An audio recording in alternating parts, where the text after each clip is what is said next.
तो पिछले कुछ दिनों से हम देख रहे हैं कि भारत के पड़ोसी देशों में किस तरीके से अनस्टेबिलिटी देखने को मिल रही है। फिर चाहे भारत का पड़ोसी देश नेपाल, भूटान और बांग्लादेश हो, या फिर बलूचिस्तान और म्यांमार ही क्यों ना हो, इन देशों में एक बड़े लेवल पर अनस्टेबिलिटी देखने को मिल रही है। लेकिन भारत का एक ऐसा और पड़ोसी देश है जिस पर बहुत ही कम चर्चाएं हो रही हैं, या कहे कि उस पर नजर ही नहीं जा रही है, लेकिन उसका खेल भी एक अलग ही लेवल पर देखने को मिल रहा है। दरअसल हम बात कर रहे हैं भारत के पड़ोसी तिब्बत की, जिसके साथ मिलकर भारत एक ऐसी तैयारी कर रहा है जिससे चीन को काफी ज्यादा तकलीफ हो रही है। लेकिन उसके बावजूद भी चीन अपने आप भारत को कुछ भी नहीं बोल पा रहा है, और न ही चीन इस मामले में भारत के खिलाफ आंख उठाकर देखने की कोशिश भी करेगा। आपको बता दें कि अगर 1950 की घटना को भुला दिया जाए तो भारत और तिब्बत बहुत ही अच्छे मित्र हुआ करते थे। लेकिन भारत के प्रति तिब्बत की भावनाएं अभी भी बदली नहीं है, और तिब्बत का सपोर्ट अमेरिका तक करते आए हैं, जिससे हाल ही में भारत तिब्बत के साथ मिलकर जो तैयारी कर रहा है, इस बात की आशंका बढ़ चुकी है कि जिस समय दुनिया भर में अनस्टेबिलिटी का माहौल चल रहा है, इसी बीच तिब्बत में कहीं बहुत बड़ी तैयारी न हो जाए जिससे चीन को तिब्बत से हमेशा के लिए हाथ धोना पड़े। भारत के पड़ोसी तिब्बत को लेकर पूरी अपडेट क्या है, इस वीडियो में समझते हैं। लेकिन आगे बढ़ने से पहले इस वीडियो को एक लाइक करके चैनल को सब्सक्राइब जरूर कर लीजिए, क्योंकि आपके लिए तो यह 1 सेकंड का काम है, लेकिन इससे हमारी काफी बड़ी मदद होती है।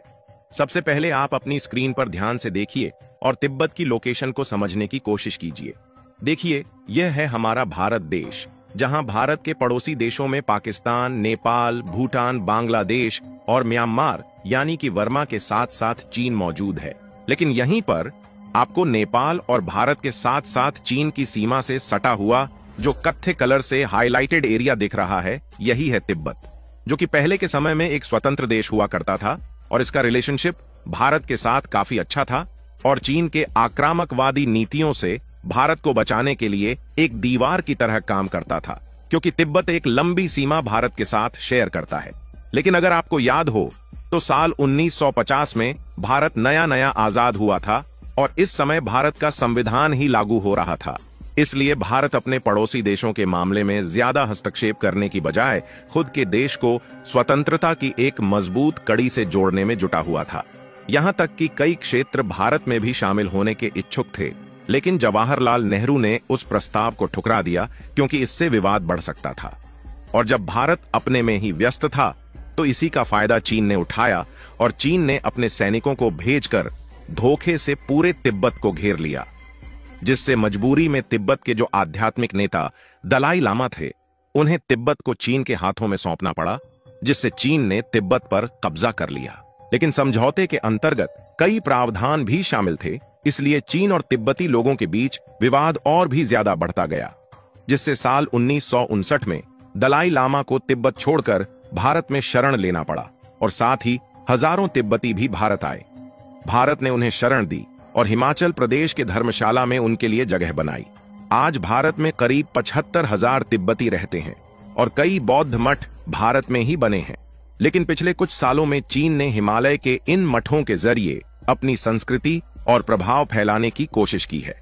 खासकर अरुणाचल प्रदेश में, जिसे चीन अपना हिस्सा मानता है, वह बौद्ध मठों को अपने कंट्रोल में लेना चाहता है, जो कि सिर्फ धार्मिक मसला नहीं है, बल्कि कूटनीति का भी खेल है।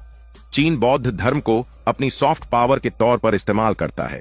वह श्रीलंका, म्यांमार और नेपाल जैसे देशों में बौद्ध मठों और परियोजनाओं में पैसा लगाता है।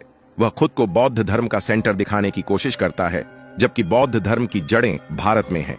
लेकिन चीन तिब्बत लोगों की सॉफ्ट पावर को अपने लिए ज्यादा मजबूत बना पाए, उससे पहले भारत ने इसका एक नया रास्ता खोज निकाला है, जिससे यह सॉफ्ट पावर भारत के हित में चीन के खिलाफ इस्तेमाल की जा सके। हम बात कर रहे हैं तिब्बती लोगों को इंडियन एजुकेशन सिस्टम के जरिए एजुकेटेड करने की, क्योंकि हाल ही में खबर निकलकर आ रही है कि भारत तिब्बती बौद्ध मठों को चीन के प्रभाव से बचाने के लिए उनके लिए स्कूल पाठ्यक्रम शुरू करने की तैयारी में अपना पहला कदम आगे बढ़ा चुका है।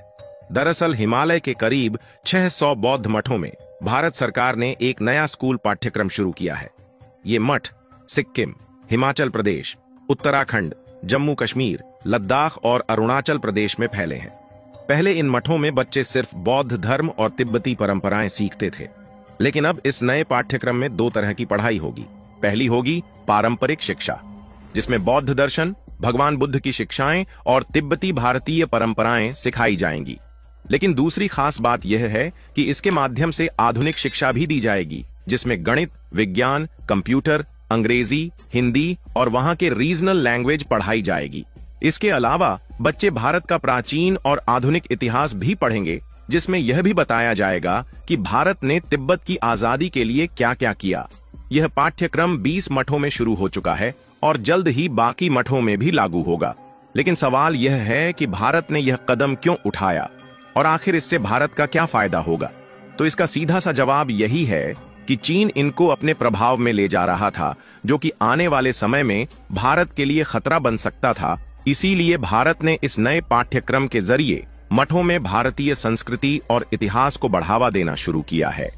इसका मकसद है कि मठों में पढ़ने वाले बच्चे भारतीयता से जुड़ें और चीन का प्रभाव कम हो। लेकिन जब इससे होने वाले फायदे की बात की जाए तो इससे भारत और तिब्बत दोनों का फायदा है, क्योंकि मठों में पढ़ने वाले हजारों बच्चे अब सिर्फ साधु बनने तक सीमित नहीं रहेंगे।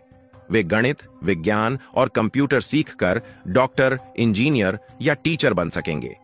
उनकी पढ़ाई को अब भारत में मान्यता मिलेगी, जिससे वे नौकरी पा सकेंगे। और अगर यह लोग भारत से जुड़े रहेंगे तो इससे भारत का भी फायदा होगा। हिमालय के मठों में भारतीय शिक्षा लागू होने से चीन का सांस्कृतिक और धार्मिक प्रभाव कम होगा। यह खासकर अरुणाचल प्रदेश जैसे इलाकों में जरूरी है, जहां चीन अपना दावा करता है। और आपको याद हो तो ज्यादा दिन पहले की बात नहीं है, बल्कि भारत चीन सीमा पर 2020 में गलवान घाटी में झड़प हुई थी। और इस तरीके की झड़प कभी भी हो सकती है। ऐसे में मठों में भारतीय शिक्षा देना एक रणनीतिक कदम है। ये मठ सीमा के पास हैं और यहाँ पढ़ने वाले बच्चे भारत के प्रति वफादार होंगे, जो देश की सुरक्षा के लिए जरूरी है। इसके अलावा तिब्बती प्रतिनिधिमंडल ने यूरोपीय संसद से तिब्बत में चीन के बढ़ते प्रभाव और मानव अधिकारों के खिलाफ हो रहे हनन के खिलाफ कार्रवाई करने की रिक्वेस्ट किया है, ताकि यूरोपीय यूनियन भी इस पर ध्यान दें। और सिर्फ यही नहीं, बल्कि अमेरिका की तरफ से हमेशा ही तिब्बतियों को सपोर्ट रहा है और तिब्बत की स्वतंत्रता को भी लेकर कई बार आवाज अमेरिका की तरफ से उठाई गई। ऐसे में सीधी सी बात है कि चीन अगर तिब्बती लोगों को परेशान करने या फिर तिब्बत मानव अधिकारों के खिलाफ कदम उठाता है, तो अगर तिब्बत और दलाई लामा को दुनिया के अलग अलग देशों से सपोर्ट मिलता रहा, तो सीधी सी बात है कि चीन के खिलाफ सीना तान कर खड़े हो सकते हैं। बाकी तिब्बतियों को भारतीय संस्कृति में शामिल करने के लिए भारत के द्वारा शुरू किया गया प्लान आपको ठीक लगता है या नहीं? अपनी राय कमेंट में बताएं और वीडियो को लाइक करके अपने मित्रों तक शेयर जरूर करें, ताकि उन्हें भी जानकारी मिल सके। इसी तरह और भी नॉलेजेबल वीडियो देखने के लिए चैनल को सब्सक्राइब करके बेल आइकन को ऑल पर जरूर सेलेक्ट करें। जय श्री राम।